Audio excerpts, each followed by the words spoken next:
Petrol, diesel மற்றும் எரிவாயு cylinder தட்டுப்பாடு தொடர்பாக அவசர ஆலோசனையில் ஈடுபட்டிருக்கிறார் பிரதமர் நரேந்திர மோடி. வளைகுடா பகுதிகளில் தொடரும் போர் பதற்றம் காரணமாக ஹோர்முஸ் நீரிணையை தாண்டி எண்ணெய் கப்பல்களும் எரிவாயு கப்பல்களும் வர முடியாத சூழலில் உலகெங்கும் பல்வேறு நாடுகளும் இந்த எரிபொருள் தட்டுப்பாடு என்ற சிக்கலை சந்தித்துக் கொண்டிருக்கின்றன.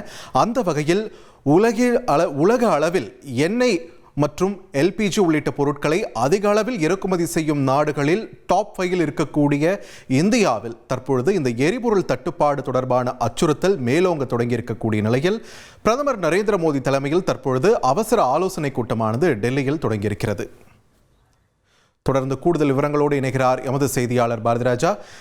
வணக்கம். இந்த அவசர ஆலோசனை கூட்டத்தில் யார் யாரெல்லாம் பங்கெடுத்திருக்கிறார்கள், என்னென்ன விஷயங்கள் குறித்து விரிவா பேச இருக்காங்க, விரிவா பதிவு பண்ணுங்க.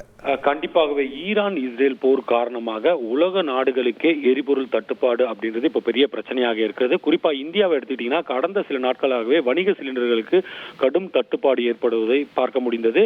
இது தொடர்பாக தினமுமே மத்திய பெட்ரோலியத்துறை அமைச்சகம் சார்பில் ஆலோசனை நடத்தப்பட்டு எவ்வளவு கையிருப்பு எல்லாம் விவாதிக்கப்பட்டது.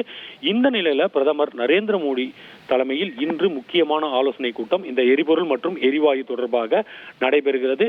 இதுல மத்திய அமைச்சர்களான குறிப்பா உள்துறை அமைச்சரான அமித்ஷா, அதே போல பாதுகாப்புத்துறை அமைச்சர் ராஜ்நாத் சிங், பெட்ரோலியத்துறை அமைச்சர் என பல்வேறு அமைச்சர்களும் பெட்ரோலியத்துறையை சேர்ந்த அதிகாரிகளும் பங்கேற்றிருக்கிறார்கள். இந்த கூட்டத்தில் பல விஷயங்கள் விவாதிக்கப்பட இருக்கிறது. குறிப்பா சொல்லணும்னா இந்த தட்டுப்பாடு காரணமாக அதாவது கையிருப்பு கொஞ்சம் கொஞ்சமா குறைஞ்சிட்டே வருது இல்லையா, இதனால் விலை உயர்வு ஏற்பட வாய்ப்பு இருக்குது. பார்த்துக்கலாம், பெட்ரோல் விலை, டீசல் அதாவது பிரீமியம் பெட்ரோல் விலை கடந்த 2 தினங்களுக்கு முன்பு ₹2 உயர்த்தப்பட்டது. இதே போல் எரிவாயுவின் விலையும் அதிகரிக்க வாய்ப்பு இருக்கிறது என்றால் கையிருப்பு கொஞ்சம் கொஞ்சமா குறைஞ்சிட்டே இருக்கு.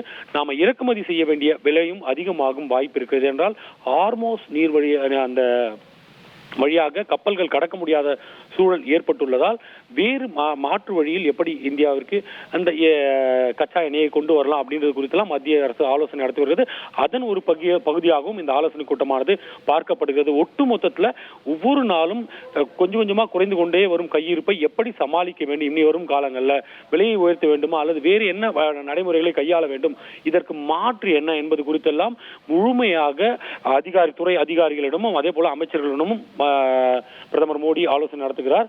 இந்த ஆலோசனை கூட்டத்திற்கு பிறகு ஏதேனும் முக்கிய அறிவிப்பு வெளியாகலாம் என்ற ஒரு எதிர்பார்ப்பும் எழுந்திருக்கிறது. பார்த்திபன், நன்றி பாரதிராஜா, உங்களுடைய விரிவான தகவல்களுக்கு. இனி செல்லும் இடமெல்லாம் செய்தி. தந்தை டிவியின் வாட்ஸ்அப் சேனலை ஃபாலோ பண்ணினா செல்ல இருக்கும் இடமெல்லாம் செய்தி. இதோ QR கோட் இப்பவே ஸ்கேன் பண்ணுங்க, ஃபாலோ பண்ணுங்க.